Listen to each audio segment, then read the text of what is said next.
Recording in progress. Bueno, teníamos un trabajito, ¿no es cierto? ¿Sí? ¿Lo pudieron hacer? ¿Lo pudieron ver? Préndanse los micrófonos. Bueno, punto 1. De acuerdo a lo analizado en las clases, ¿cuáles creerían ustedes que son las ventajas del uso de las formas de los actos jurídicos? ¿Para qué sirven las formas de los actos jurídicos? ¿Reporta alguna ventaja? Para protegerse frente a terceros. Brindan seguridad jurídica, como dijo Nicolás. Es correcto, los dos construyeron lo mismo, pero la frase correcta es dan seguridad jurídica. Es así. Es decir, el hecho de que exista la libertad de las formas en los instrumentos privados, en los instrumentos particulares, digo, eso no impide que las partes no se quieran asegurar la posibilidad de que luego los derechos que están contenidos en ese acto jurídico los puedan ejercer, ¿sí? Tanto entre partes como con relación a terceros, si quieren, digamos, si adquiriendo fecha cierta pueden pretender invocar la oponibilidad del acto frente a los demás, o por lo menos la fecha en cuanto a los demás. Con lo cual, si lo quieren probar en juicio, si lo quieren, les va a convenir, lógicamente, determinadas formas, y cuanto más exigentes en cuanto a las formas sean, más certidumbre y seguridad le van a dar a sus derechos, ¿sí? Lógicamente esto no tiene que convertir igualmente en que conviene hacer todo con formas más extensas, no, porque eso entorpece, encarece y lentifica. Pero bueno, dentro de cada uno es, digamos, por así decirlo, tiene que ser consecuente con las formas que eligió, ¿sí? Y si uno quiere, luego sabe que tiene algunos problemitas para salvar los derechos, bueno, a lo mejor por lo menos agarrar una servilleta de papel y a mano poner los elementos esenciales del acto y poner una firma hológrafa, lo mínimo indispensable. Bien, perfecto, está bien respondida. La segunda, una persona decide casarse y por la conocida situación de la pandemia, como el registro de turno, decide adelantarlo y junto con su pareja deciden casarse frente a un amigo, un abogado. Ese acto, ¿cómo es? El acto de la celebración del matrimonio. Y a su vez, ¿es un acto que celebrado de esa manera es un acto válido? Es decir, lo primero que necesito que me digan es, dentro de la clasificación de los actos jurídicos, atinentes a la forma, ¿qué tipo de acto jurídico es el acto jurídico matrimonial? ¿Es un acto formal solemne? Correcto. ¿Por qué, Florencia? Porque yo busqué en el código y dice que tiene que hacerse ante un funcionario del registro civil. Salvo Exacto. que por ahí salga una ley o algo que diga que por la pandemia se puede hacer ante un abogado. Una delegación, exacto, que no la hay. Claro. Perfecto. Pero Con lo hay cual, requisitos que se deben cumplir. No te escuché, Marcia, discúlpame. No, perdón, decía que hay ciertos requisitos que se deben cumplir para que el acto jurídico sea válido. Correcto. Bien, con lo cual es un acto jurídico formal, solemne, porque el incumplimiento de las formas impide su eficacia. ¿Sí? Es un supuesto excepcional de nulidad reflejo, ¿no? Nulo el instrumento, será nulo el acto jurídico. ¿Se acuerdan que lo hablamos esto? Bien. Celebrado con el escribano o el abogado amigo. ¿El acto qué es? Es un ¿Válido, acto entre inválido? partes nomás, pero no es válido. ¿Cómo dijiste, Nicolás? Es un acto entre partes, entre las partes, pero no es válido. Porque ese acto formal solemne que es el matrimonio establece cierta forma, que en ese caso no se está cumpliendo. Está bien, entonces en realidad el acto no es un acto. Por eso no es válido. No tiene nada, no es entre nadie, para nadie. No es solo entre las partes. No Para es nadie. No entre partes. sin embargo, el artículo 407, yo estuve viendo, que dice que si uno de los cónyuges actúa de buena fe, sin saber que el acto es inválido, por ejemplo, yo me caso y voy a celebrarlo con un abogado, amigo de mi esposa, y yo estoy actuando de buena fe, el acto tiene efectos para mí hasta el día que se declare la nulidad del acto, pero solamente para la persona que actúa de buena fe. Eso puso yo también. Exacto. Exacto. Bien, está bien la observación. pero finalmente el acto se va a anular. Digamos, eso es los efectos de la nulidad y los derechos que eventualmente pudo haber adquirido el cónyuge putativo, ¿no? El cónyuge de buena fe. ¿Sí? Pero eso es a los efectos de, digamos, si se quiere, justamente la finalidad, los efectos incluso de tipo patrimonial. Ponerle bienes que se hubiesen adquirido durante la vigencia de la sociedad conyugal que se mantiene vigente mientras no se anula. Ahora, frente a lo que es la calificación del acto, el acto se anula. ¿Sí? Más tarde o más temprano, se anula. Sí. Correcto. Está bien la observación. Correcto.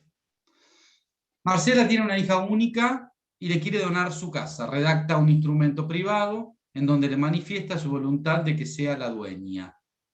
¿Cómo es ese documento? ¿Tiene validez? ¿Es similar al caso anterior o presenta alguna diferencia? Yo me fijé y según el artículo 1552 dice que son hechos en escritura pública bajo pena de nulidad.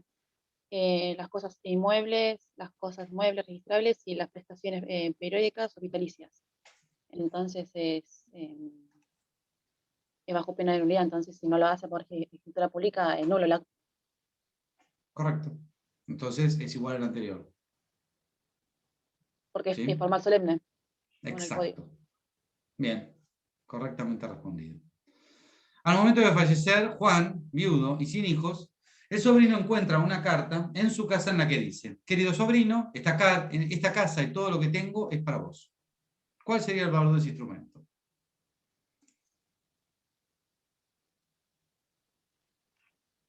Yo puse que ninguno, que no tendría validez.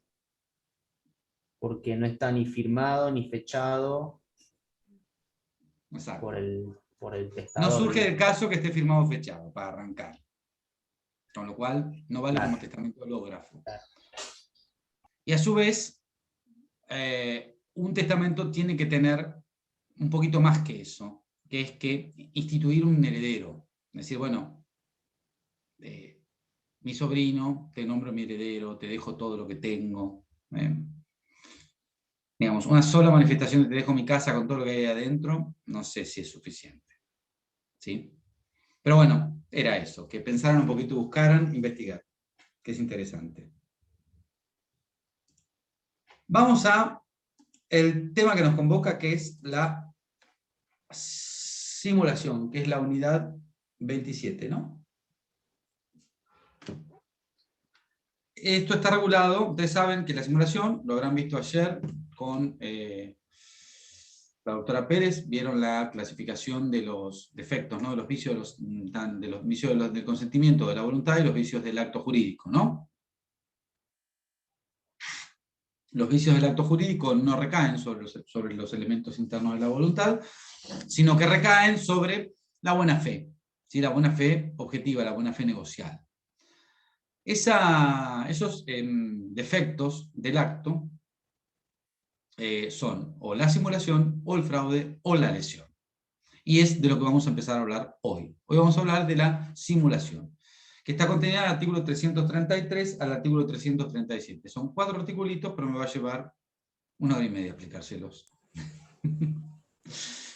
El artículo 333 dice que la simulación tiene lugar cuando se encubre el carácter jurídico de un acto bajo la apariencia de otro, o cuando el acto contiene cláusulas que, como dice, que no son sinceras, o fechas que no son verdaderas, o cuando se constituyen o se transmiten derechos a través del acto a una persona que no es a la persona a la que realmente se le transfiere o se le constituye el derecho, es una persona interpuesta.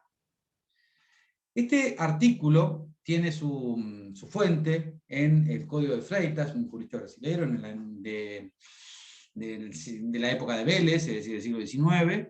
De hecho, Vélez se basó para su artículo 955, que era muy similar a este 333, vamos a decir idéntico, y lo sacó del esbozo de Freitas.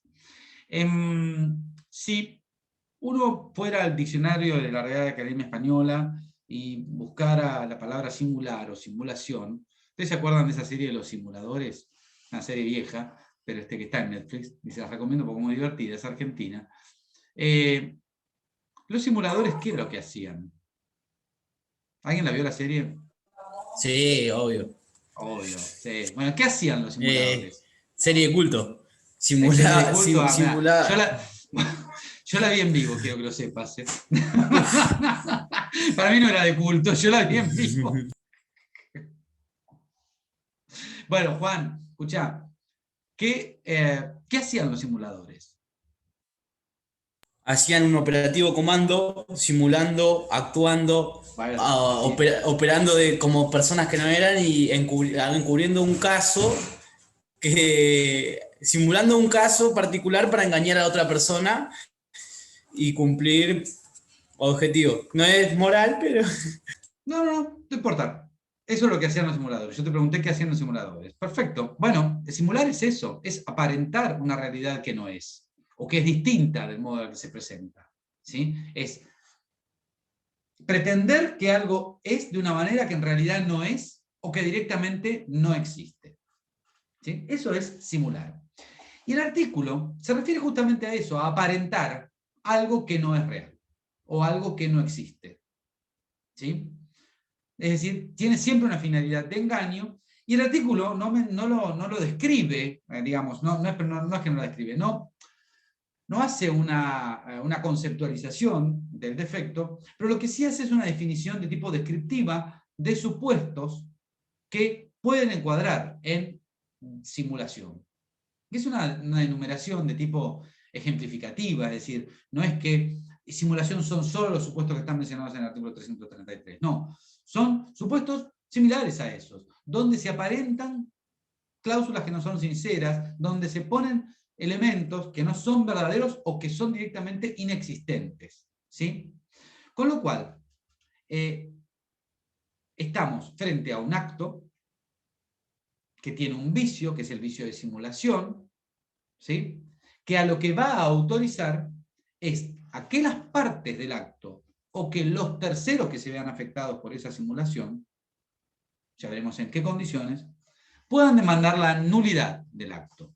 La nulidad, en los términos del artículo 390 del Código Civil y Comercial, conforme al cual se deja sin efecto el acto, no produce los efectos propios a los cuales estaba destinado ese acto, de manera tal que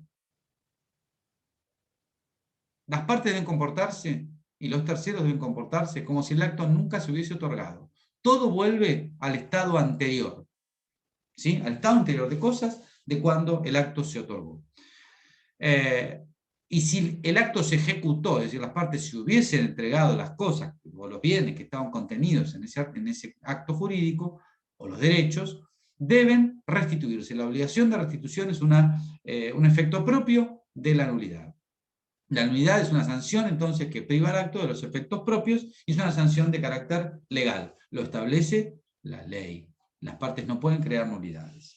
Entonces, frente al acto simulado, lo mismo que frente al acto lesivo, lo mismo que frente al acto por error, lo mismo que frente al acto por dolo, lo mismo al acto de frente por violencia, con las características y los requisitos y los recaudos que ustedes habrán visto hasta hoy, autoriza a demandar la nulidad, es decir, a dejar sin efecto a privar al acto de los efectos que le son propios.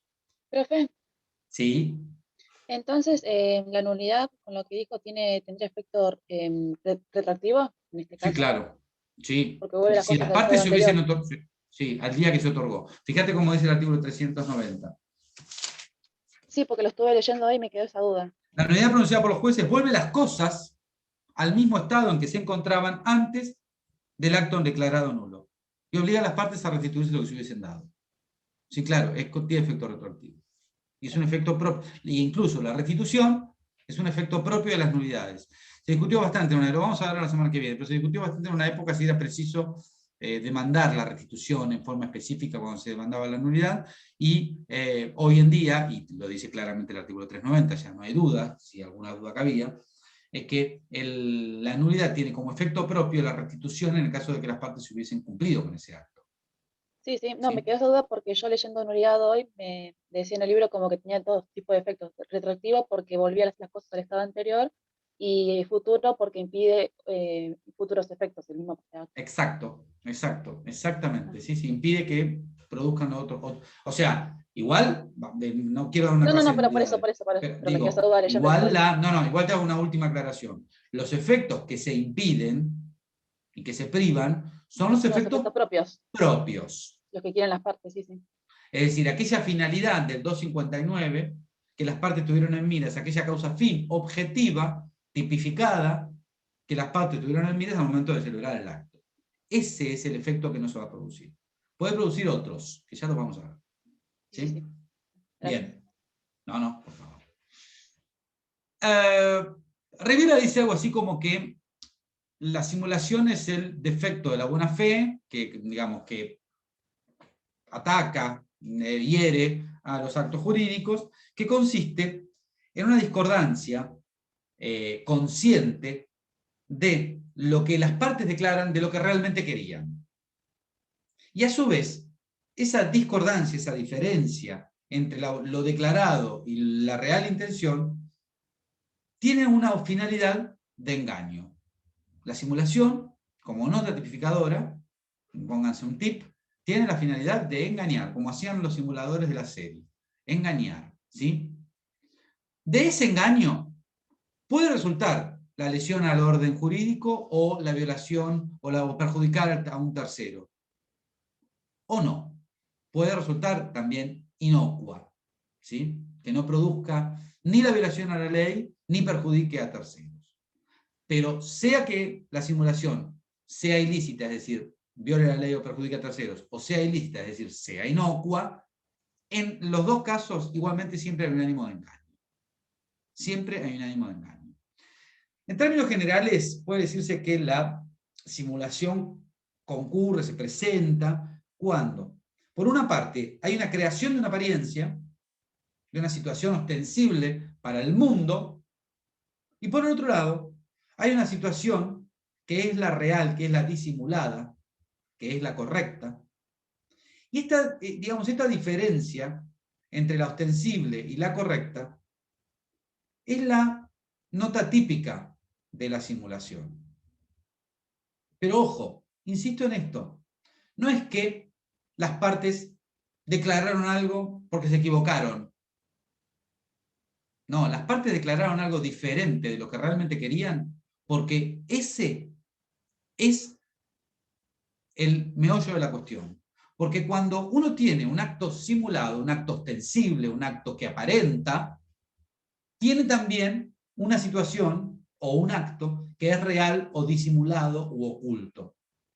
Y esto sucede porque existe lo que se llama un acuerdo simulatorio. Las partes se ponen de acuerdo deliberadamente para construir esto, para construir la simulación y para esconder algo debajo de esa simulación, algo que es real o algo que es directamente inexistente, pero para engañar.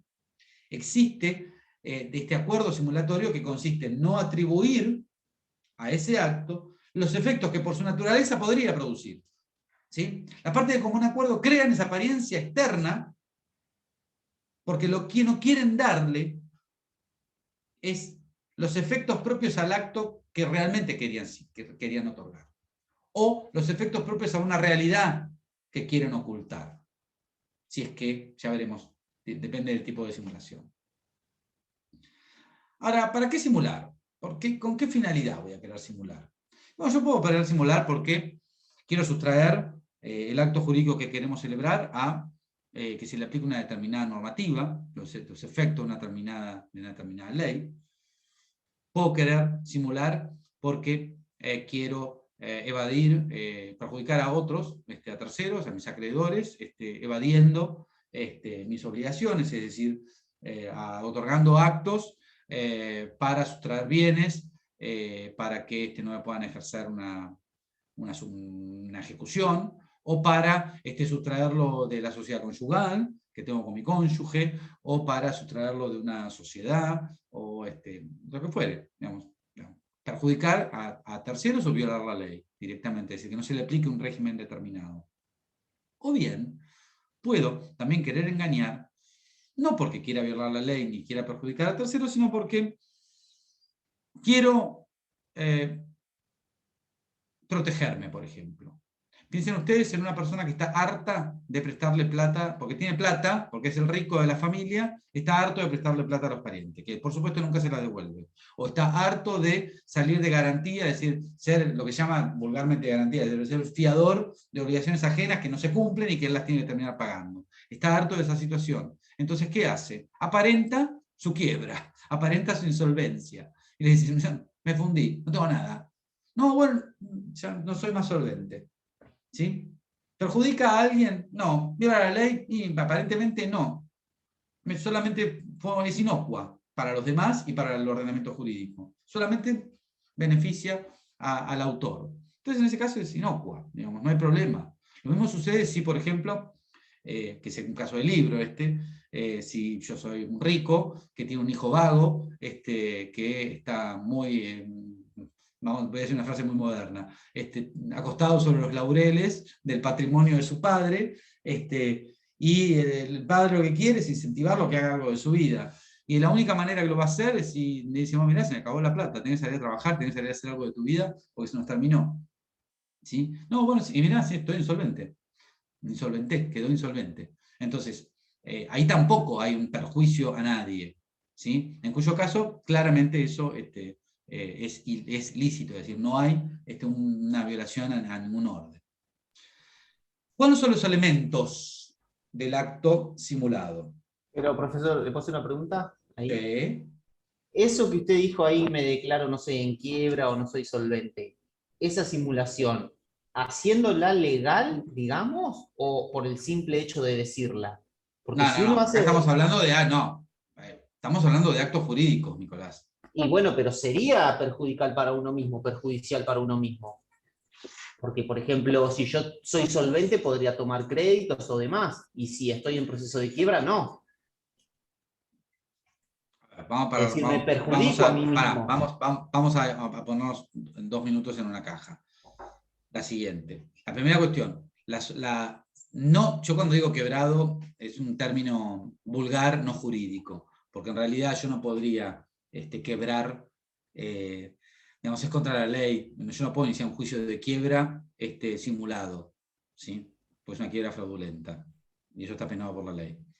Hablemos de, tengo bienes y a mi hijo quiero ayudarlo, que haga algo de su vida, o estoy harto de que me pidan plata. Entonces lo que hago es, se lo transfiero, me insolvento realmente. Correcto. Se lo transfiero a mis parientes, a 2 amigos. Claro, ahí sí. ¿Sí? Pero ojo, no es decir, porque acá estamos hablando de la ineficacia de actos jurídicos, no es decir, es otorgar el acto jurídico. ¿Se entiende?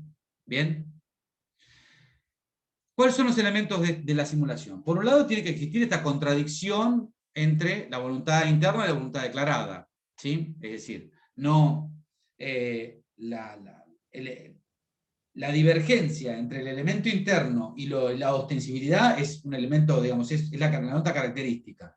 A su vez, esa divergencia, que es una divergencia acordada deliberadamente, es lo que sirve de causa para la contradicción. Es decir, hay un acuerdo que es lo que determina la existencia de esta discordancia entre lo querido y lo manifestado. ¿Sí? La nota característica es que, insisto en esto, porque, a ver, nos puede pasar en el dolo, por ejemplo, o nos puede pasar en el error, en el que yo emito una declaración, otorgo un acto jurídico que es distinto a lo que quería. ¿Sí? Pero ¿cuál es la diferencia? Que yo, en el error, en el dolo o en la violencia me veo obligado. En el dolo o en el error me equivoco, ya sea porque me equivoco yo solo o porque me inducen a un error, en el caso del dolo. Pero lo cierto es que no es que yo soy consciente de que estoy emitiendo una voluntad declarada que no es la voluntad real. Yo no soy consciente de eso. En cambio, en la simulación sí, porque de hecho el acuerdo simulatorio es la causa, fuente, sirve de causa a esa contradicción. Es porque nos ponemos de acuerdo en que vamos a emitir la declaración divergente y vamos a crear esta apariencia. ¿Y por qué? Tercer elemento, ánimo de engaño. Insisto, de ese engaño puede o no resultar la violación a la ley o a los derechos de terceros. Pero el engaño es la nota característica. Si no hay engaño, no hay simulación. ¿Sí? Como les explicaba a los chicos de la otra comisión, uno de los grandes autores juristas del siglo XX, de la segunda mitad del siglo XX, murió este año, Jorge Moset Iturraspe. Cuando lean Jorge Moset Iturraspe, presten atención porque la mayoría de las veces decía cosas realmente correctas. Y va, digamos, una suerte de pequeño homenaje, porque ustedes también tienen que conocer esas cosas.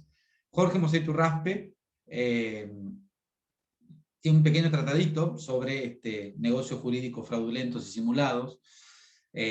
Sabía mucho de nuestra materia también, aunque se especializaba en contratos y en responsabilidad.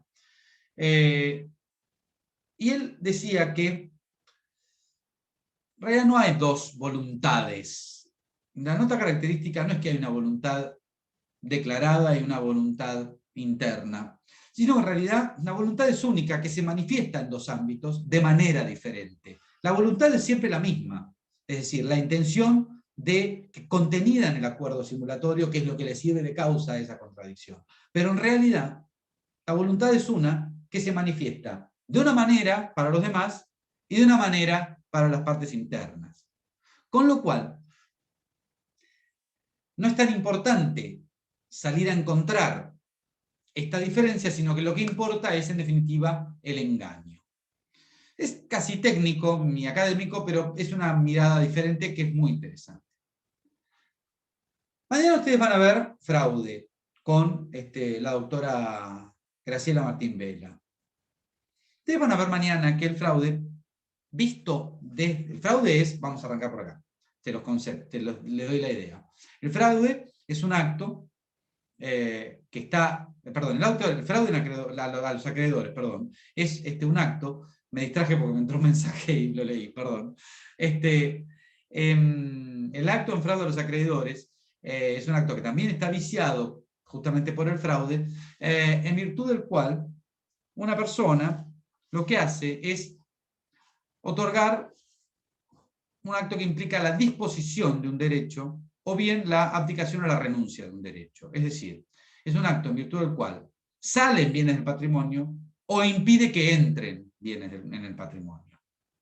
Cualquiera de esos dos tipos de actos, unilateral, bilateral, no importa, oneroso, gratuito, no importa, ¿sí? Siempre que tenga por objeto enajenar bienes o facultades o abdicarlas, ¿sí? Renunciarlas. Pero con una característica muy puntual, que es que tiene que provocar un perjuicio a los acreedores. Por eso el dicho se llama fraude a los acreedores.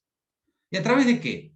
Si yo impido que ingresen bienes o realizo actos por los cuales salen bienes de mi patrimonio, lo que estoy provocando o agravando en su caso es la insolvencia del patrimonio para hacerle justamente frente a los créditos de los acreedores. Ustedes ya vieron esto al principio de la segunda parte, que el patrimonio es la garantía común de los acreedores. Todo el conjunto de bienes que integra el patrimonio de una persona está destinado a responder por las deudas de su titular.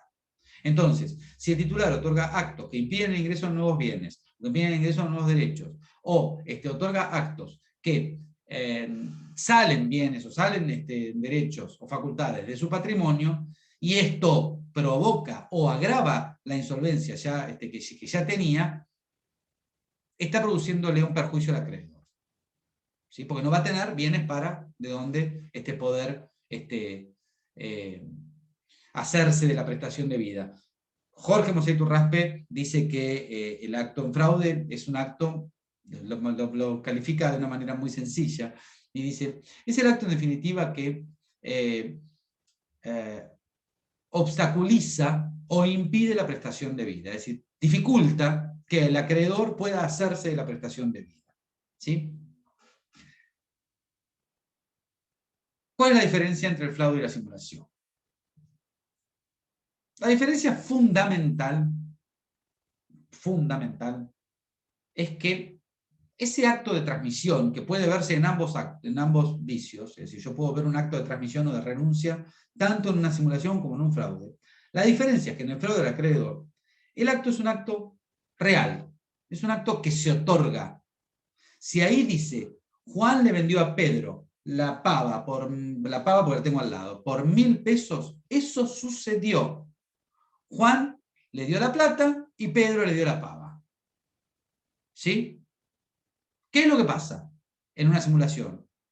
El mismo acto. Juan le vendió a Pedro la pava por 1.000 pesos, y ahí dudamos. Me parece que la pava no se la entregó, me parece que el precio no era 1.000, o directamente no se lo pagó, o el acto directamente nunca existió. Y están aparentando como que se la vendió Juan a Pedro, porque no quieren que Lucas, su acreedor, le subaste la pava.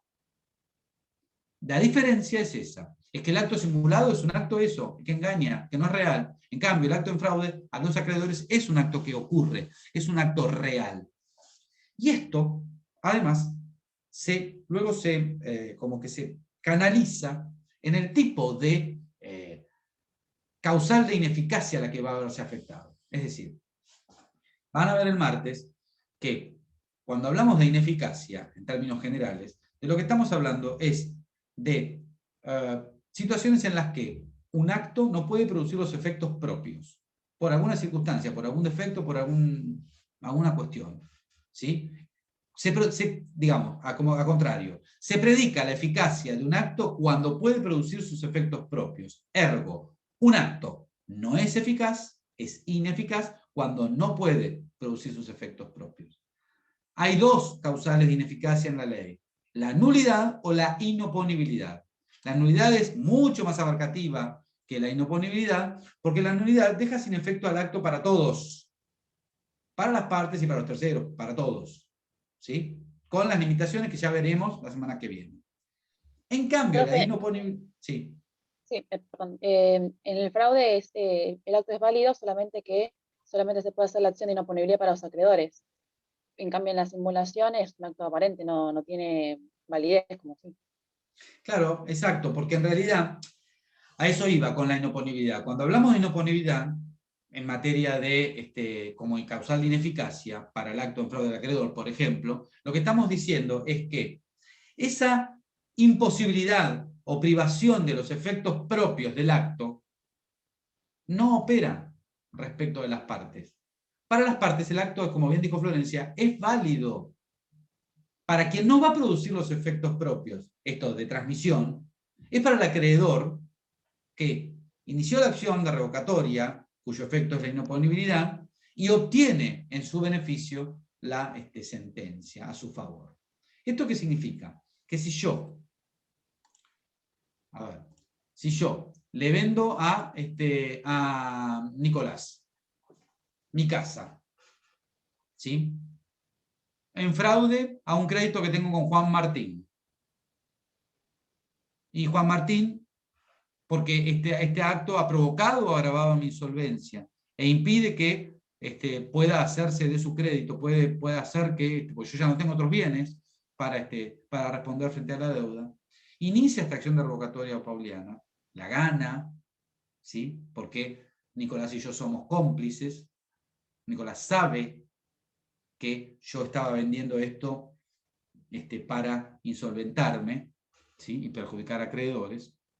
La gana. Entonces, ¿qué es lo que va a pasar? Que Juan Martín lo que va a poder hacer es, con la sentencia, es perseguir el bien que la casa que yo le vendí a Nicolás. De quien, si la tiene Nicolás, se la saca a Nicolás, ¿sí? Y la trae a la subasta y de ahí se cobra. ¿Por qué el acto entre Nicolás y yo es válido? Porque en realidad Nicolás me va a llamar y me va a decir: che, me subastaron la casa. Ahora la plata, me tenés que devolver la plata. Indemnizame. ¿Sí? Si el acto entre Nicolás y yo no fuera válido, Nicolás no tiene derecho a llamarme a pedirme la plata. ¿Se entiende esto? Entonces, si el acto es un acto simulado, yo aparento venderle la casa a Nicolás, para sacarla de mi patrimonio, para que de esa manera Juan Martín no me agreda la casa. ¿Sí? Entonces, Juan Martín, ¿qué es lo que hace? Declara la nulidad, obtiene una sentencia a su favor de simulación, porque era una mentira, la venta de mi casa a Nicolás, era un engaño, que claramente tenía una finalidad ilícita, que era perjudicar a Juan Martín. Y lo que va a pasar es que el acto no va a producir sus efectos, no solo respecto de Juan Martín, lo cual es obvio, y la transmisión va a tenerse por no operada respecto de Juan Martín, y Juan Martín va a poder considerar que esa casa sigue en mi patrimonio y de ese modo la va a poder subastar, sino que además tampoco va a producir efecto respecto de Nicolás, ni tampoco va a producir efecto respecto de ningún tercero en principio. Después, ya el martes que viene vamos a ver otra cosa, pero en principio es esto. La nulidad desabarcativa priva respecto de todos a los efectos del acto. Y esto tiene una trascendencia importantísima, si la acción es de fraude o la acción es de simulación. Porque en ambos casos, y esto lo vimos también al principio de esta segunda parte, en ambos casos lo que estamos intentando son acciones integrativas del patrimonio. ¿Sí? Estamos intentando preservar, proteger, integrar el patrimonio para que no se nos cuelen bienes, el patrimonio de nuestro deudor para que no se nos cuelen bienes. En ambos casos estamos intentando lo mismo. ¿Cuál es la diferencia respecto de la visión del acreedor? Que la acción revocatoria por fraude al acreedor es una acción que la causal de ineficacia está limitada pura y exclusivamente al acreedor que intentó y que obtuvo la sentencia. El único que se beneficia es el acreedor que ganó esa acción, no los demás acreedores. No importa si este acreedor, Juan Martín, era un acreedor que era un acreedor común, un acreedor privilegiado, no importa nada de eso. Nada. Aún habiendo un acreedor privilegiado como puede ser el fisco, no importa. El que va a cobrar primero va a ser Juan Martín. Porque el que va a cobrar primero, el único que va a cobrar va a ser Juan Martín. Porque en realidad, el único que obtuvo esta sentencia a su favor y el acto de transmisión mío a Nicolás no produce sus efectos es solo respecto de Juan Martín. Respecto de los demás terceros y en Nicolás y yo, el acto es válido. En cambio, si lo que Juan Martín obtiene es la nulidad del acto, por simulación, el bien, las cosas vuelven al estado anterior, como yo les decía, y Florencia me hacía la aclaración de la retroactividad, las cosas vuelven al estado anterior como si el acto no se hubiese otorgado, lo cual significa que para todos, para Nicolás, para mí, para Juan Martín, para Florencia, para Marcia, para Lucía, para todos, para Abigail, para todos, el acto no sucedió. De suerte tal que entonces esa transmisión operada vuelve para atrás, el bien vuelve a mi patrimonio, y entonces todos los acreedores vuelven a jugar y se benefician con esa vuelta del patrimonio. Y vuelven a jugar en la situación en la que se encontraban. Esto significa que si Juan Martín es un acreedor quirografario y es acreedor privilegiado, se verá desplazado por los acreedores privilegiados. Esta es una diferencia sustancial, porque así como, y esto como redondeo, porque es lo que dicen los libros, toda esta explicación es para esta frase que dicen los libros, así como en la acción de simulación se benefician todos los acreedores, en la acción de revocatoria pauliana solo se beneficia el acreedor que lo obtuvo y la ganó. ¿Entienden? ¿Por qué? Porque el acto porque como el acto es real, es solo inoponible respecto a ese acreedor en cuyo beneficio se puso y la ejerció. ¿Sí? Ahora, la pregunta es, esperen un segundo que acaba de llegar mi hijo y quiero hacer una pregunta.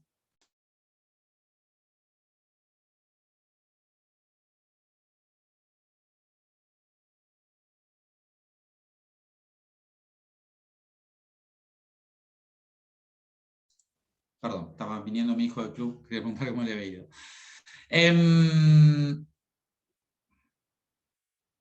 No sé dónde me quedé. ¿Qué era lo que quería decir? Dijo que la pregunta es... La pregunta es... sí, muy bien, Marcia, perfecto. La pregunta es, Juan Martín, que ahora se apagó el video.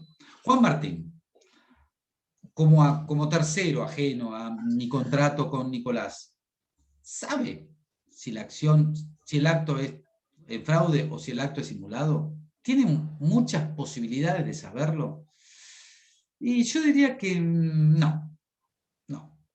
Está bien que los requisitos para iniciar la acción de fraude son diferentes en cuanto a que, por lo pronto, tiene que ser un acreedor que tenga un crédito cuya causa sea de fecha o causa, perdón, su crédito tenga una causa o fecha anterior al otorgamiento del acto que pretende cuestionar, ¿sí? Que eso para el acreedor, en el caso de la simulación, no es necesario. El acreedor de una simulación puede ser hasta un acreedor eventual, un acreedor posterior al acto, no importa eso, ¿sí?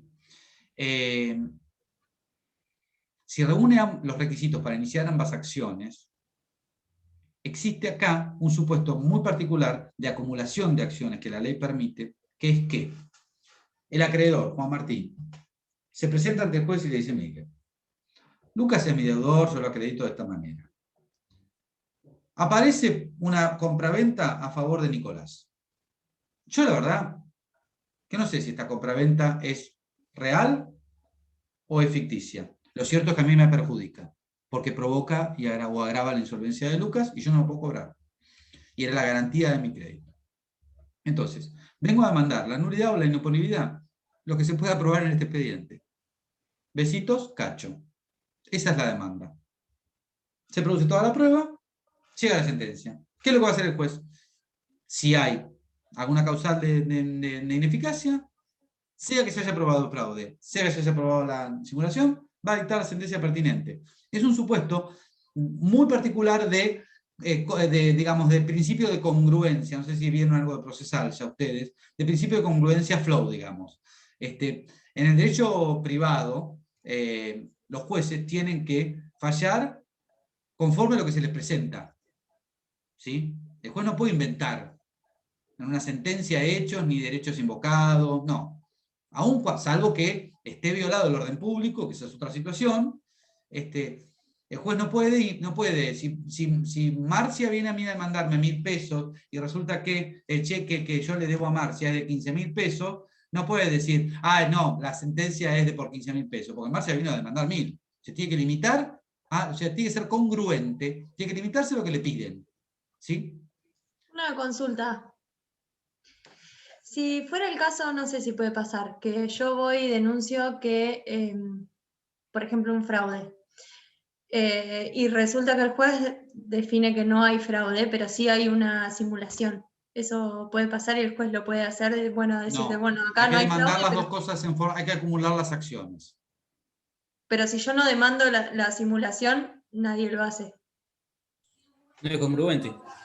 No, en ese caso la sentencia es incongruente. Acá la congruencia flow, por demandar o light, por decirlo de alguna manera, está en que vos demandes en forma alternativa. Esto o esto, bueno, lo que se pruebe. Demando ¿Sí? las dos cosas por las dudas. Sí, claro, tenés que acumular las acciones. Sí, claramente. Claramente. Porque a su vez, ¿qué puede pasar? Si vos demandaste por fraude y lo que se demuestra es una simulación, el juez no puede sostener la demanda. Si es que no lo demandaste. Hay alguna jurisprudencia que lo admite esto último. ¿Sí? En realidad al revés, que vos hayas demandado por simulación y se puede dar un fraude. Como la simulación digamos, produce un efecto más extenso, que es la nulidad completa, o sea, la privación de los efectos respecto de todos. Hay jurisprudencia que lo que admite es que, bueno, demandaste la simulación, probaste el fraude, te da lugar al fraude. Si es que se reúnen los requisitos del fraude, ¿no? Podría ser. Pero bueno, en principio es mejor acumular las acciones. Sí. Bien. Esto es importante que ustedes lo entiendan, no solo porque es tema de examen, sino porque además es realmente trascendente.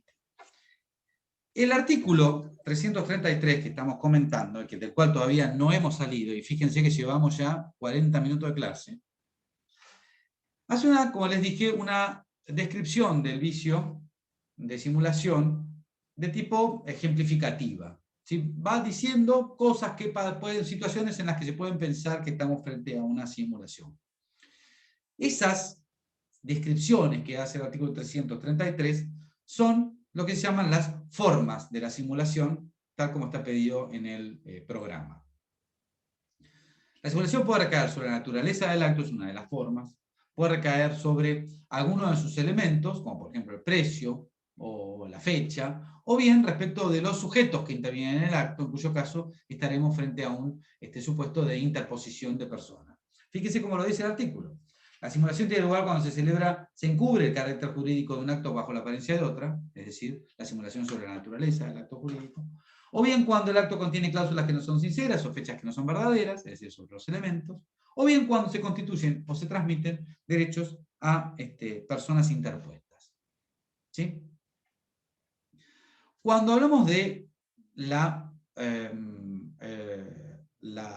simulación que recae sobre la naturaleza del acto, estamos hablando de una situación en la que el acuerdo simulatorio consiste en que el acuerdo simulado esconde el negocio simulado esconde otro negocio, que es el oculto. Es decir, estamos exteriorizando la celebración de un acto jurídico determinado y en realidad estamos escondiendo otro, que es el verdaderamente querido, porque si nosotros otorgásemos y celebrásemos y exteriorizásemos el acto escondido, el acto disimulado, este acto se vería sometido a el cuestionamiento de terceros o bien se vería sometido a un régimen jurídico que queremos evitar que se le aplique. Caso típico, recontratípico, es el caso de los que se llaman vulgarmente adelantos de herencia. Un padre, adelanto de herencia y mejoramiento de la herencia, las dos cosas. Un padre que quiere beneficiar a uno de sus hijos en detrimento de los otros, y le quiere regalar uno de sus bienes. Pero ustedes saben que, y lo habrán visto esto con los que siguen las instancias en el programa de Fantino del juicio de la sucesión de Maradona, se habla mucho de esto. Ustedes sabrán que cuando una persona, en vida lógicamente, regala, dona bienes a quienes van a ser sus herederos forzosos, estos, cuando los bienes han sido recibidos a título gratuito por vía de la donación, tienen luego un deber de colación, es decir, no de devolver los bienes, pero sí de computar los valores de los bienes recibidos en vida en la herencia para lo que se pasa a ser la masa partible. ¿Sí? Para los forzosos. Para los forzosos. Sí. Para los herederos forzosos. Exacto, a los herederos forzosos, sí, exacto. Entonces, tiene la obligación de colacionar esos valores, es decir, llevar los valores de los bienes a la sucesión, para que sean partidos, y lógicamente no es que tiene que llevar el bien, luego se lo puede asignar a su hijuela, a su parte, y si todavía tiene más bienes para recibir, recibirá la parte que le falte, o si recibió además tendrá que entregar el valor, puede entregar el valor para compensar, ¿sí? Para comprar esa parte que recibió además. Ahora, si un padre no quiere que el bien que le entrega a su hijo en vida esté sujeto a esta colación, o esté sujeto a una acción de reducción por su inoficiosidad, lo que va a hacer es simular que se lo vende. Entonces, van a celebrar una compra-venta escondiendo, ocultando, disimulando una donación. Entonces, ahí la simulación va a ser una simulación que va a recaer sobre la naturaleza del acto, porque lo que están celebrando, lo que está apareciendo, no es lo que realmente quisieron otorgar. ¿Se entiende esto? Esta simulación generalmente va a ser además una simulación de tipo relativa, es decir, una simulación que esconde el negocio debajo de otro. Entonces, ¿cuál va a ser el efecto? Esto es muy interesante, porque ¿cuál va a ser el efecto de esa acción de nulidad por simulación? Que es que lo que va a dejar sin efecto es el acto disimulado, pero si el acto, y va a hacer renacer, va a hacer aparecer el acto escondido, el acto oculto, ¿sí? Entonces, anula el acto simulado, aparece el acto oculto, y ese acto oculto, si no es ilícito y no es nulo por otra causa, va a producir sus efectos propios. Esto significa, y esto les aclaro, es una acción muy común, la acción de simulación acompañada de la de colación. La acción que un heredero forzoso intenta contra otro heredero forzoso a quien su causante le entregó en vida un bien simulando una compraventa que no era tal, entonces, si descubre ese engaño y lo puede demostrar, lo que va a producir esa transmisión es los efectos de una donación, no una compraventa, con lo cual va a tener que colacionar. no es que se deja sin efecto todo. No, el efecto es que se le aplica entonces el régimen jurídico al acto disimulado. Fíjense cómo lo dice el artículo 334. Si el acto simulado encubre otro real, este es plenamente eficaz, es decir, produce sus efectos, si concurren los requisitos propios de su categoría y no es ilícito ni perjudica a terceros. Es decir, si el acto no es ilícito y no es nulo, el acto que entonces se anula la simulación y produce los efectos propios del acto oculto. También la simulación, como lo dice el artículo 333, puede recaer sobre los elementos del acto, ¿sí? Puede recaer sobre el objeto, sobre el precio. Acá es bastante común, por ejemplo, en la compraventa inmobiliaria, ahora no tanto, pero antes era muy común, que se le pusiera un precio inferior al precio de venta real. Y esto se hacía para eludir obligaciones fiscales, cuando el dinero no estaba del todo blanqueado, o para no pagar impuestos, o para pagar menos. También es bastante común simular precio o el valor de los aportes que se hacen cuando se constituye una sociedad, por ejemplo.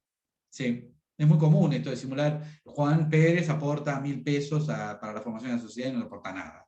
Entonces, ¿qué es lo que pasa acá? Acá, la nulidad no recae sobre el acto en sí. El acto es válido, la compraventa inmobiliaria es válida, la constitución de la sociedad es válida. El problema es que algunos de los elementos no son del modo que se presenta. Entonces, acá nuevamente, ¿qué es lo que va a pasar? Se anula y lo que va a suceder es que se va a tener que integrar ese efecto. Si fuera, por ejemplo, una subvaluación de un bien para pagar menos impuestos, lo que va a producir no va a anular la compraventa. Lo que va a producir es que se va a integrar el precio con el precio real y las partes van a tener que pagar las obligaciones fiscales que evadieron más las sanciones pertinentes que correspondan. ¿Sí? Lo mismo pasa, por ejemplo, si se antedata o se postdata un instrumento. Que les hago una pregunta. Ustedes que muy atentamente estuvieron en la clase mía pasada. ¿En qué tipo de instrumentos yo puedo antedatar o postdatar? Es decir, poner una fecha diferente. Privados. Privados.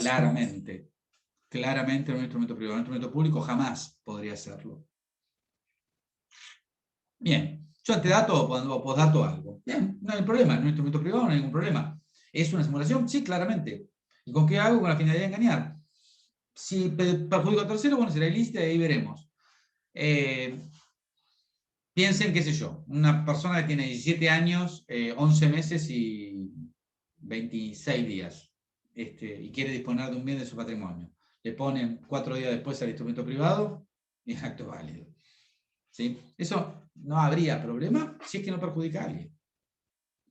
Pero también sería una simulación.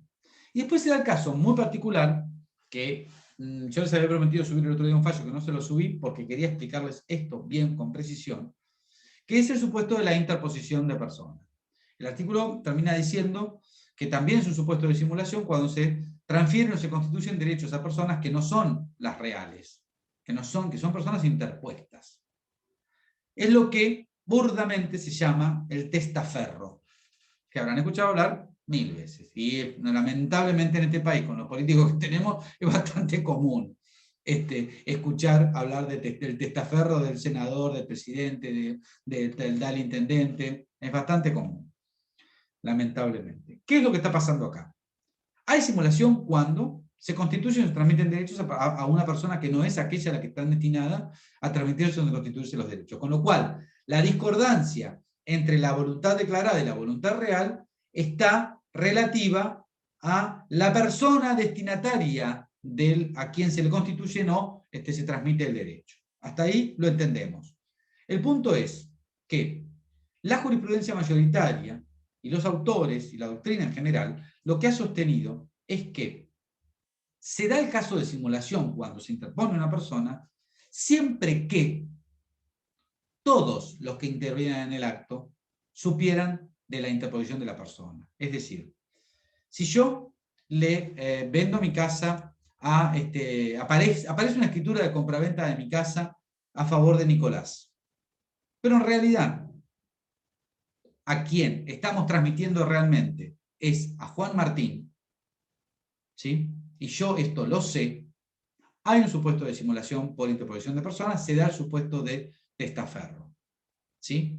Todos sabemos que Juan Martín es la verdadera persona que pone la plata. Ahora, sí, viene Nicolás. Me dice, sí, ¿qué tal? Yo soy Nicolás, quiero comprar tu casa. Muy bien, ahora escribanía, te vendo la casa, punto, me pagás la plata, tema terminado. ¿Sí? Muy bien. Y resulta que después, la cuestión era que Juan Martín te había encomendado que me fueras a comprar la casa, pero en realidad, el derecho no era para vos, sino que era para Juan Martín, es decir, que te habían celebrado un contrato de mandatos sin representación. Es decir, Nicolás había comprado para sí y en derecho propio, pero en realidad había comprado para Juan Martín en virtud de lo que se llama un mandato que no estaba evidenciado, lo que se llama un mandato oculto, y yo no tenía la menor idea de que eso era así.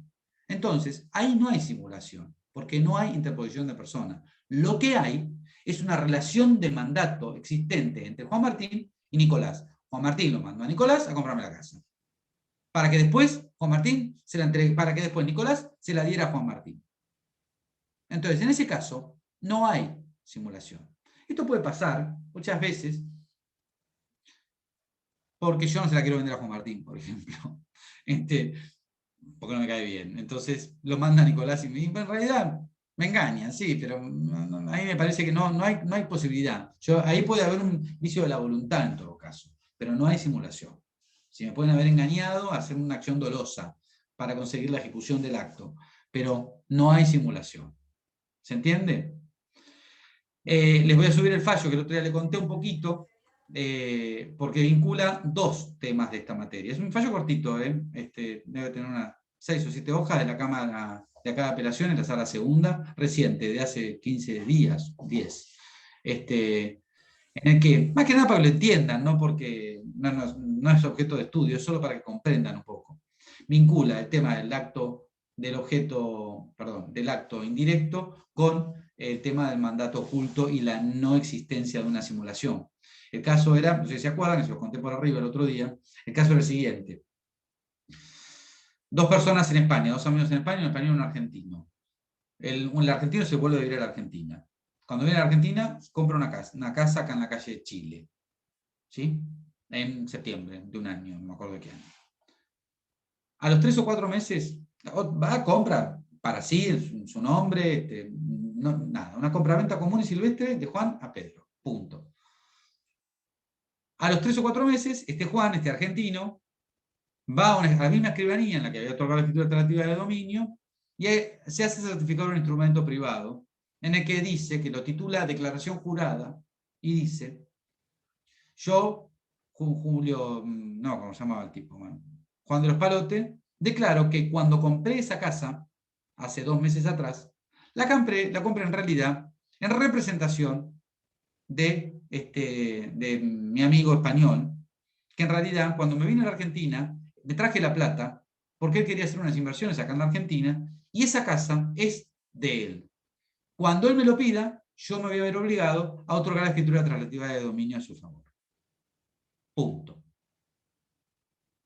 El español, un día, le llama por teléfono, che, bueno, acordate que me tenés que otorgar la escritura traslativa de dominio. No, ¿qué escritura traslativa de dominio? Yo no te otorgo nada.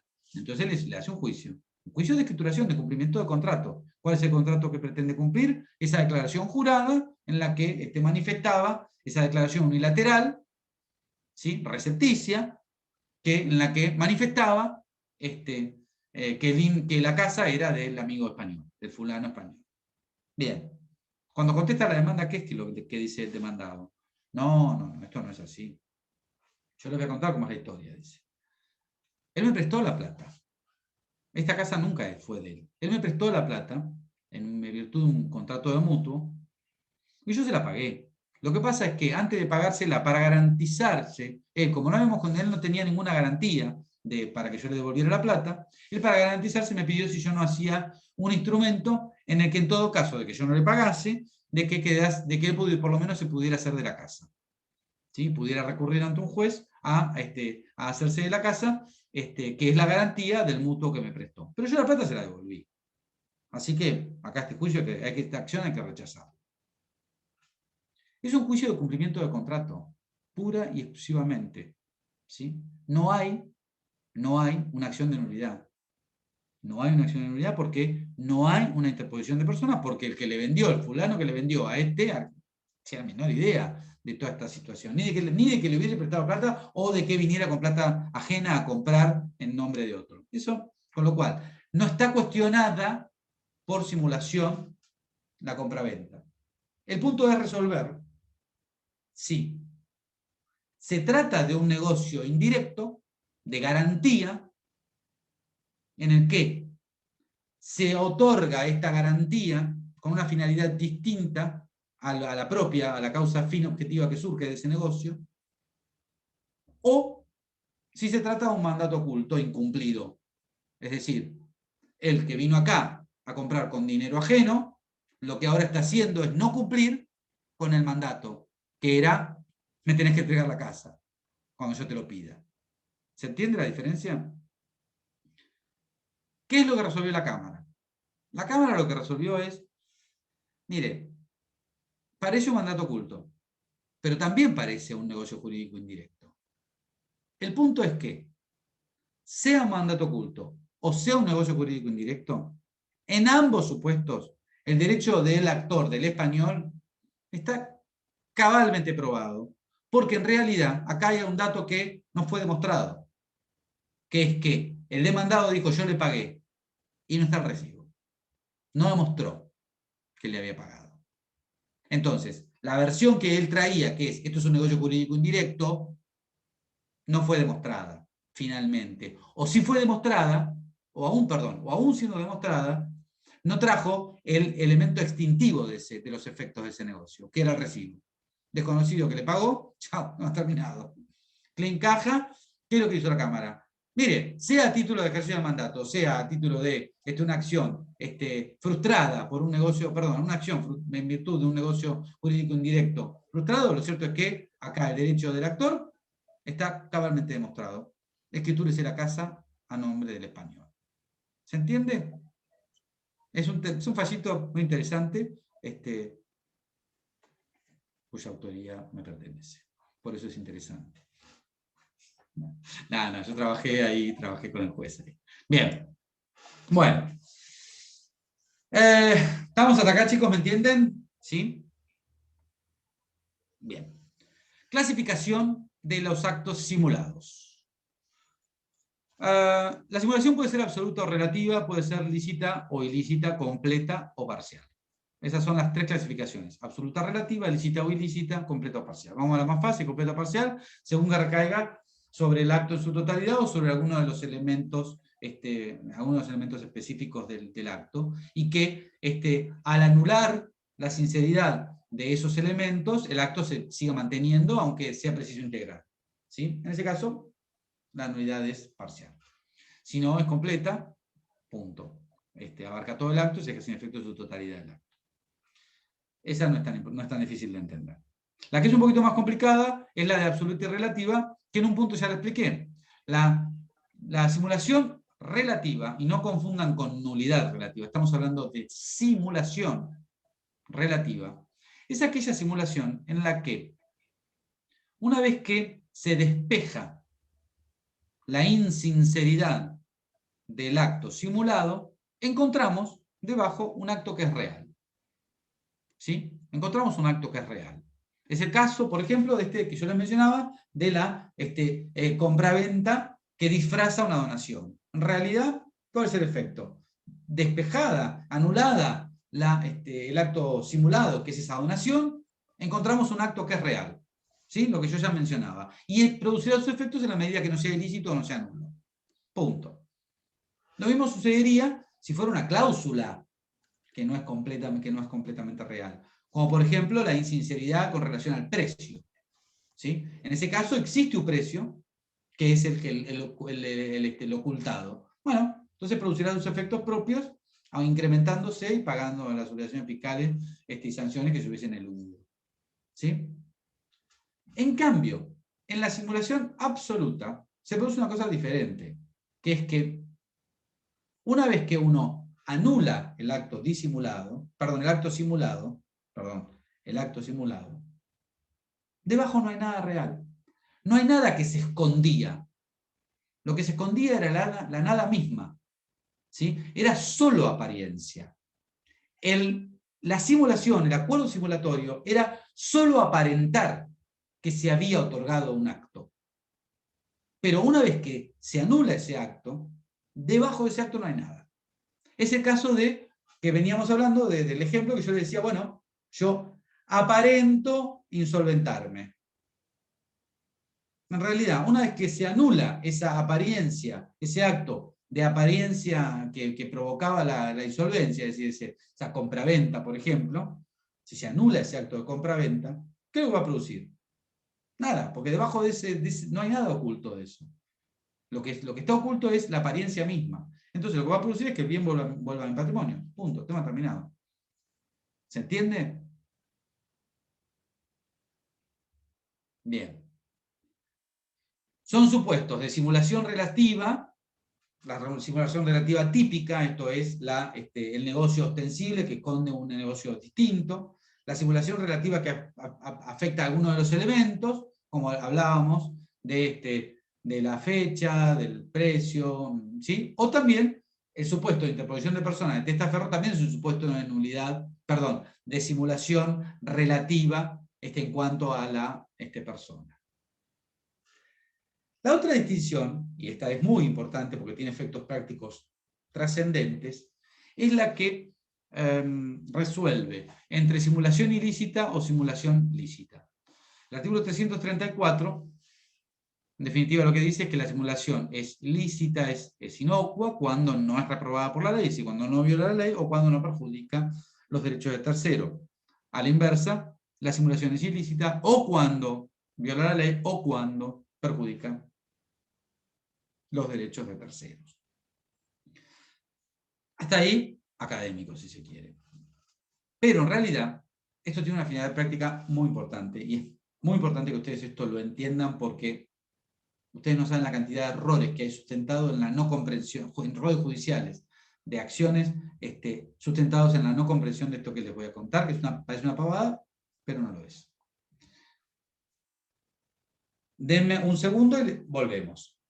Recuerdan que les dije, la simulación da causa a la nulidad del acto. Esa acción de nulidad, que obviamente la tiene que ejercer alguien, la puede ejercer o la parte que otorga el acto, o bien la puede ejercer un tercero que se ve perjudicado por esa simulación. ¿Sí? Cuando se trata de una acción ejercida entre partes, esta distinción entre simulación ilícita o simulación lícita es trascendental. No es trascendental. ¿Por qué? Porque en principio la ley limita, es condición de procedencia de la acción de nulidad por simulación ejercida entre partes, la circunstancia de que la simulación sea lícita. Y si eventualmente se trata de una simulación ilícita, la condición es que no obtenga quien la demanda un provecho o un beneficio. Les hago un poquito de historia y lo van a entender. Ustedes piensen que cuando uno demanda la simulación del acto que ha otorgado, lo que está haciendo es alegar su propia torpeza, ¿no? Es decir, bueno, ya me mandé una macana, quise hacerme una vivada, ahora la quiero deshacer. ¿Sí?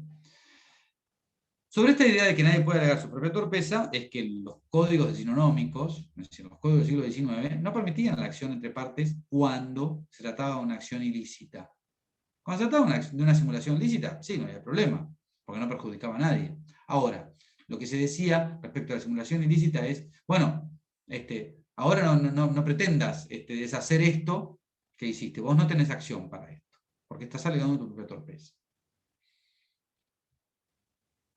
En Argentina la jurisprudencia fue bastante reactiva y ya desde el principio del siglo XX, y los autores también, y quien lo expuso con mucha claridad, esto de, bueno, esto no puede ser tan así, fue Bibiloni. Bibiloni fue uno de los redactores de uno de los famosos anteproyectos del siglo XX de reforma al Código Civil, y él lo que decía, permitía la acción en los términos estos que yo le señalé, es decir, que permite la acción entre partes de simulación cuando la simulación es lícita o cuando la simulación es ilícita y no se obtiene ningún beneficio. Porque lo que decía Bibiloni es, bueno, pero esta imposibilidad que establece la ley, de que cuando la simulación es ilícita no puede la parte que celebró el acto demandar la simulación, no le permite el arrepentimiento.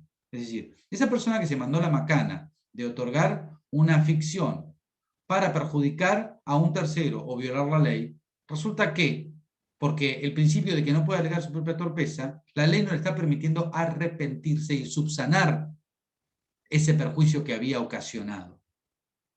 Entonces, decía Bibiloni, y es lo que dice hoy la ley, bueno, entonces permitámosle anular el acto siempre que de esa anulación no obtenga un beneficio, que sea una anulación sustentada en el arrepentimiento.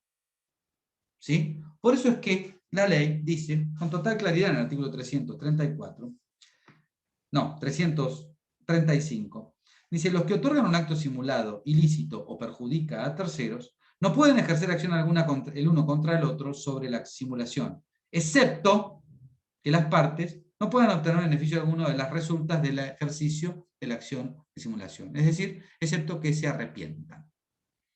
¿Sí? ¿Entienden eso? Con lo cual, la acción de simulación entre partes está circunscripta a la simulación lícita o a la simulación ilícita siempre que del resultado de declarar la nulidad las partes no obtengan un beneficio. Si las partes no obtienen un beneficio, la acción es improponible directamente. Hay que rechazarla.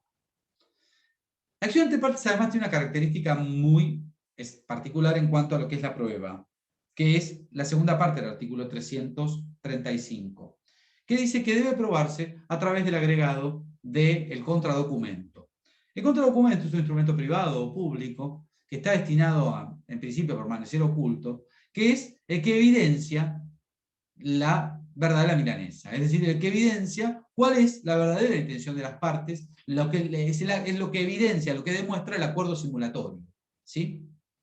Es lo que explica el engaño.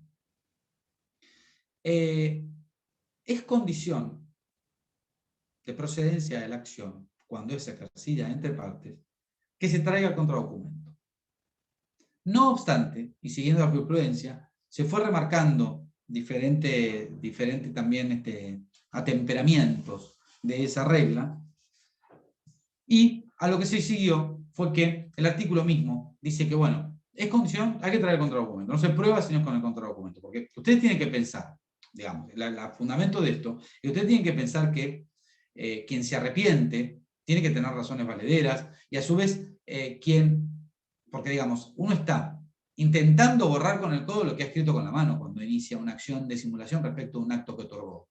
Y a su vez eso es bastante atentatorio de la seguridad jurídica. ¿Con quién? Con el contratante, es decir, digamos, porque la ley siempre va a presumir que el contratante es de buena fe. Entonces, si vos querés iniciar esta acción, bueno, ponete las pilas, trae el contradocumento que tenés que haber firmado. Con lo cual, una simulación bien hecha siempre tiene un contradocumento. ¿Sí? Pero resulta que el contradocumento hay imposibilidad de traerlo o directamente se demuestra que no existió. Entonces, yo puedo prescindir para el ejercicio de la acción entre partes de traer el contradocumento si es que demuestro que o no se extendió o que es imposible traerlo, por ejemplo, se quemó en un incendio. Estaba archivado en un lugar que se quemó. ¿Sí? Entonces, en ese caso, bueno, la prueba, ahí ya voy a poder probar si la simulación por cualquier otro medio, pero lo primero que tengo que probar es que no puedo traer el contradocumento o que no se extendió. ¿Sí? ¿Entienden esto? Una vez que sorteo esta primera parte de la prueba, puedo luego probar por cualquier medio la simulación. ¿Sí? ¿El contradocumento generalmente es un instrumento privado? Puede ser público también. Puede ser público. Ah, tenía esa Sí. duda. Porque como Puede es ser un oculto, instrumento. digo, ¿cómo lo puede hacer un oficial público? No, puede ser un instrumento público, es un acto notarial. perfectamente. Sí, sí, no hay problema en ese punto. No. Este artículo vendría a hablar de un arrepentimiento, ¿no? Vendría a ser Claro, es lo que cuando, estoy diciendo. claro, cuando Exacto. opera un arrepentimiento de una de las partes. Sí, exacto. Porque en realidad lo que no permite la ley es que, digamos, en el caso del testaferro, ¿no? Lo que no permite la ley es que si vos pusiste a una persona en el medio para perjudicar a otra, por ejemplo, yo voy a comprar una casa y no quiero que integre la sociedad conyugal que tengo con mi cónyuge. Entonces, ¿qué hago? Le doy la plata y le digo, andá a comprarme la casa. Después, dentro de 15 años, este fulano, yo le digo, che, mira, ya me divorcié, devolveme la casa. No, ¿qué casa? Esta casa es mía, me dice. No, bueno, ¿cómo es mía? Tuya, yo te di la plata, ¿te acordás que mirá que tengo contradocumento? Sí, iniciame la acción. Lo que va a ver el juez instantáneamente es, bueno, usted está teniendo un beneficio de esto. Usted otorgó este engaño para perjudicar a su cónyuge y ahora que ya no es más su cónyuge, quiere obtener el beneficio. No, esta acción no es proponible para usted. ¿Se entiende?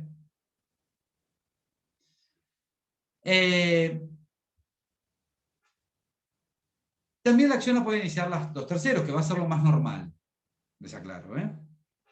Va a ser lo más normal. Perdón, ¿y por qué yo digo que muchos abogados cometen el error este? Porque muchos abogados, cuando contestan demandas y qué sé yo, dicen, no, bueno, pero nosotros esto lo hicimos porque tal cosa, porque no, para evadir un impuesto. Y eso es improponible, porque aun cuando a veces uno no se demandan las nulidades, pero se intenta explicar que un negocio es simulado y por eso que pasa tal cosa. Y en realidad, aun cuando la acción no tenga, o sea, es una acción, por ejemplo, el cumplimiento de un contrato, y la acción no tenga por objeto en sí la declaración de nulidad por simulación, tampoco puede ser invocada como argumento. Si yo soy parte y el argumento me sirve para obtener un beneficio. ¿Se entiende lo que estoy diciendo? No es solo la acción de nulidad, sino la proponibilidad del argumento. Tampoco es válido por este efecto te permito arrepentirte si no obtenés beneficio. Eso también hay que tenerlo en cuenta. Y ese es un error muy común de los abogados, pero muy común. Intentar evadir alguna obligación de otro lado, fundado en una simulación ilícita, de la que, si se dice, bueno, está bien, esto es ilícito, esto es simulado, se obtiene un resultado beneficioso. Eso así no es posible. ¿Qué pasa con la simulación ejercida por los terceros? Esta va a ser la acción más común. ¿Sí? El acreedor que se ve perjudicado, el heredero que se ve perjudicado, el socio que se ve perjudicado, el cónyuge que se ve perjudicado. Esta va a ser la acción más común de todas. ¿Van a tener acceso al contradocumento? Y la verdad que lo más probable es que no. En el 99,9 periódico no van a tener acceso al contradocumento. Con lo cual, acá la prueba es libre. No hay limitaciones en cuanto a la prueba. El tercero puede probar la simulación por cualquier medio. Incluso, fíjense que lo dice, es una regla de tipo procesal que tiene el artículo 336 que dice: los terceros cuyos derechos o intereses legítimos son afectados por el acto simulado pueden demandar su nulidad. Pueden acreditar la simulación por cualquier medio de prueba. Acá tienen un valor muy importante lo que se llaman las presunciones hominis, las presunciones de los jueces, presunciones de los hombres. La presunción es un mecanismo por el cual yo conozco un hecho e infiero, por un razonamiento lógico que hago, infiero que existe otro hecho. ¿Sí? Esas presunciones pueden ser legales, puede establecer la ley, o bien pueden ser hominis, es decir, pueden ser del juez. Uno, obviamente, lo que va a hacer es invocar al juez a que lleve, inducirlo al juez a través de demostrar el hecho sobre el cual se va a sentar esa inferencia, ese razonamiento lógico, y decirle al juez: mira, usted tiene, acá está presumida esta simulación, ¿por qué sucede esto? Fíjese que yo tengo probado esto. Y en base a esto, la jurisprudencia y la doctrina sostiene que entonces esto me permite a mí inferir la existencia de una simulación. ¿Y cuáles son esas presunciones que, insisto, van a ser probablemente uno de los elementos más trascendentes que va a tener el tercero para demostrar esa simulación? Van a ser simulaciones relativas a los bienes, simulaciones relativas a las personas, por ejemplo, o a determinadas situaciones que se vean respecto de los bienes. Si, por ejemplo, aparece como co-contratante, un pariente. Eso es una presunción, digamos, se supone que uno confía en los como para ponerlo como interpósita persona, o en quién confiarle mis bienes en forma aparente para evadir, para insolventarme y evadir mis obligaciones. ¿A quién mejor que darle a mi hermano o a mi primo mis bienes, porque sé que me los va a devolver? Yo confío en ellos.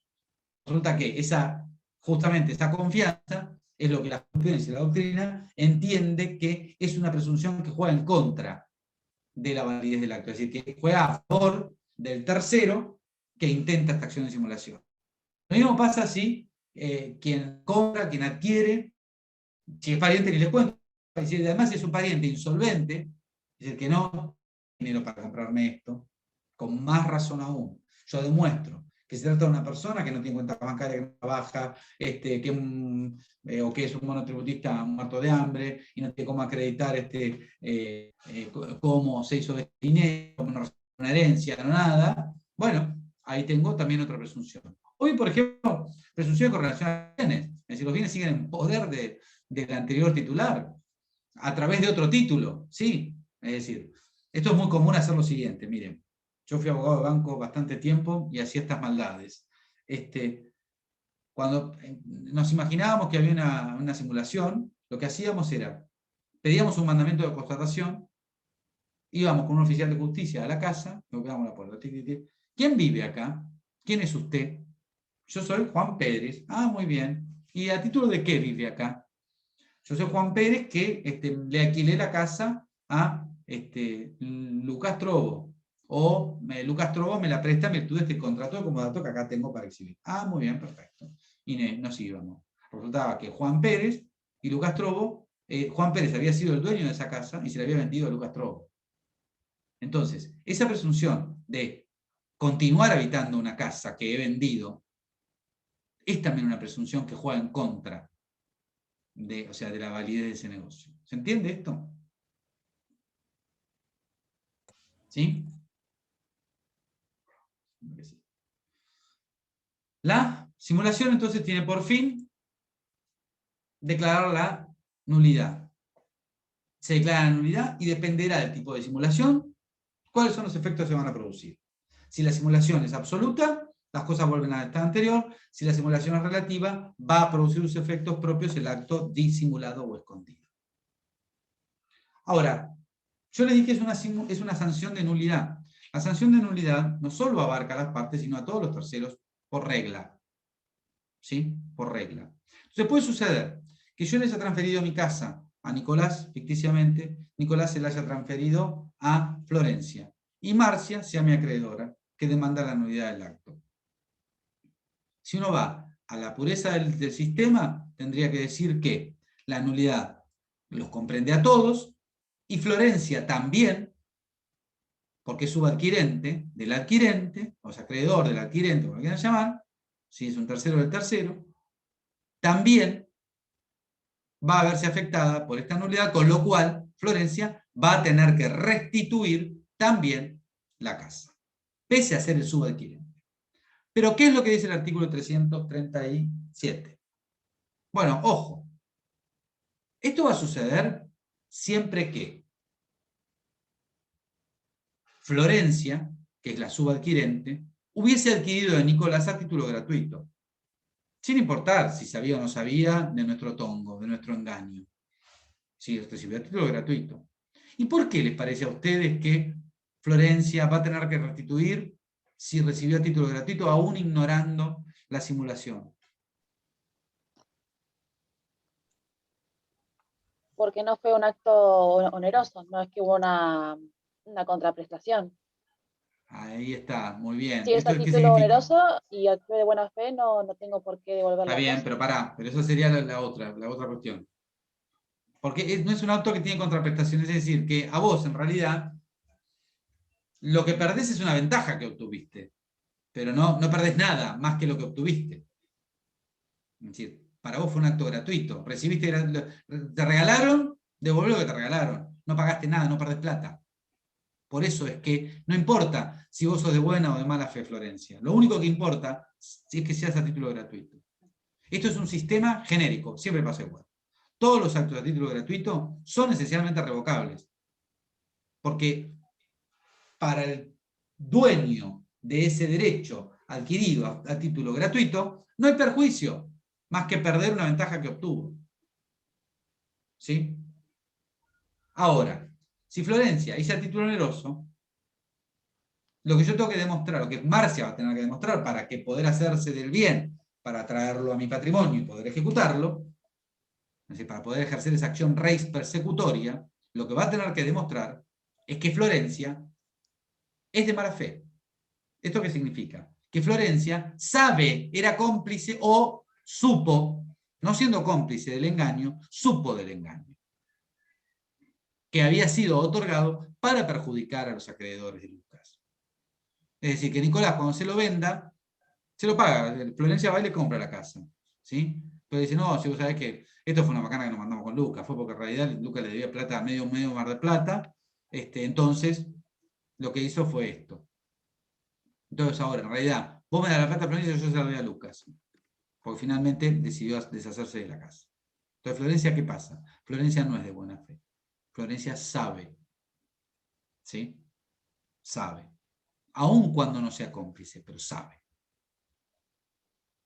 Ahora, si Florencia ignora todo esto, ignora que yo le vendí la casa ficticiamente a Nicolás para engañar a Marcia, ella es una adquirente de buena fe a título oneroso, en la que respecto de quién funciona lo que se llama la apariencia jurídica. La apariencia jurídica la protege. Y es como hablábamos la semana pasada. Acá se produce ese efecto del 392, porque estamos hablando de una casa, un inmueble, respecto del cual se transfiere un derecho real, en virtud de un título que es nulo, ¿sí? Pero como Florencia es una adquirente de buena fe y al título oneroso, frena ella la acción res persecutoria. Tiene derecho a frenarla ahí. ¿Sí? Y se produce por efecto de la apariencia. De la apariencia jurídica lo que permite es ampararse en lo que te mostraron, ¿sí? En la apariencia del derecho, siendo de buena fe y siendo, para ser de buena fe, ya verán la semana que viene que con unos requisitos especiales, no cualquiera de buena fe. ¿Sí? Pero lo que es importante es que la acción se frena ahí. Se frena ahí. Pero quería hacer otra cosa yo. No me acuerdo qué. Bueno. ¿Y cuál es el efecto que produce el artículo 337? ¿Qué es qué? Si en algún momento la acción se frena, la acción de Marcia se frena porque se topa porque Florencia puede ser de mala fe, pero después se lo vendió a alguien de buena fe. Es decir, cuando en la cadena de transmisiones Florencia se topa, Marcia se topa en su acción res persecutoria con un adquirente de buena fe y a título oneroso, todo lo que fuimos cómplices vamos a ser solidariamente responsables por los daños que le hemos producido a Marcia, que obviamente va a ser la insatisfacción de su crédito más otros daños que pudo haber sufrido. ¿Se entiende esto? ¿Sí? No, esto quería decir. Cuando se produce, ahí está, me hizo efecto la neurona péndulo. Yo tengo una teoría que es que hay días que me levanto con una mononeurona, o sea, yo tengo una sola neurona que funciona bien cuando está en movimiento, cuando está en péndulo, y toca contra los bordes y hace sinapsis. Cuando se queda quieta, ahí no tengo razonamiento, la queda péndulo. Me agité el cerebro y conectó. Y les recordé lo que les quería decir. Esta transmisión, este freno, de la acción res persecutoria frente a un adquirente de buena fe y a título oneroso, lo que produce es eso que hablábamos el otro día, todo tiene que ver con todo en esta materia, de la excepción a la regla del nemo plus iuris, ¿se acuerdan? Que decíamos, nadie puede transmitir un derecho mejor ni más extenso que el que tiene, ni consecuentemente nadie puede recibir un derecho mejor ni más extenso que tiene aquel que se lo transmite. ¿Sí? Hasta ahí estamos. Ahora, sí, Florencia, de buena fe a título oneroso, recibe el derecho de Nicolás, que era defectuoso, pero resulta que Florencia no tiene acción res persecutoria contra Florencia, perdón, Marcia no tiene acción repercutoria contra Florencia, lo que está sucediendo es que finalmente Florencia está adquiriendo un derecho mejor y más extenso que el que tenía, el que tenía Nicolás cuando se lo transmitió. ¿Se entiende?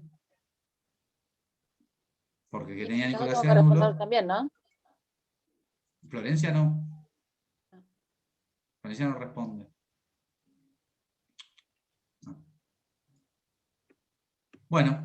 La obligación, en este caso, por ejemplo, mía, va a seguir estando. Con respecto ahí a Marcia, va a seguir estando eso vigente. Y porque nosotros le hemos provocado un daño a Marcia.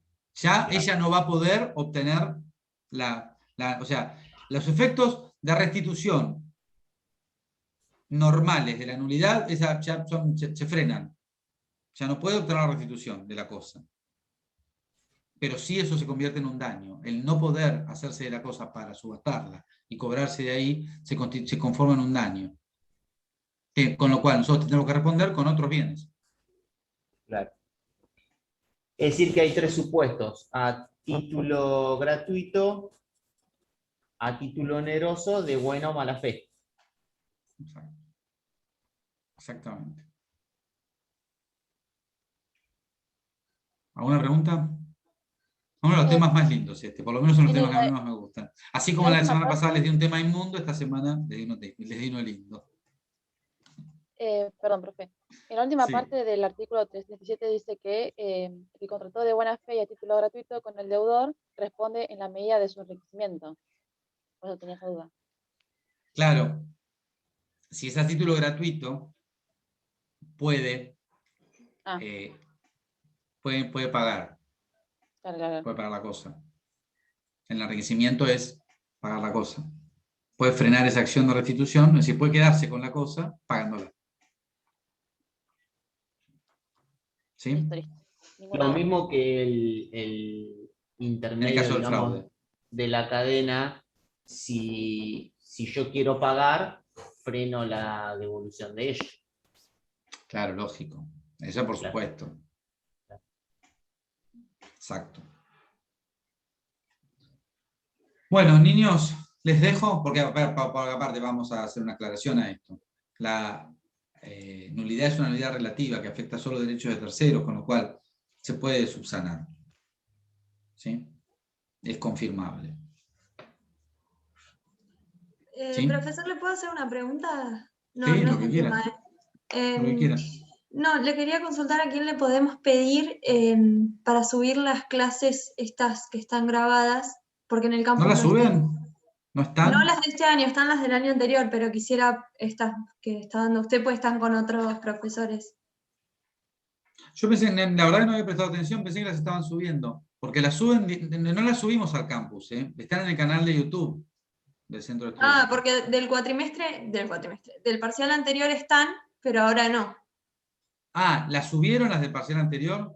Sí, había algunas, no todas, Bueno. pero algunas. No, ¿saben qué voy a hacer? Le voy a pedir a mi alumna ayudante, a Lucía, que las suba. De todos modos están, porque en realidad Lucía lo que hace es sacarlas del canal de YouTube el link y subirlas al campus. Bueno. Es lo mismo, están todas en el canal de YouTube de la facultad, del Centro de Bueno. Estudiantes creo que es el canal de YouTube, ¿no? Sí, perfecto. Están ahí, si no están ahí.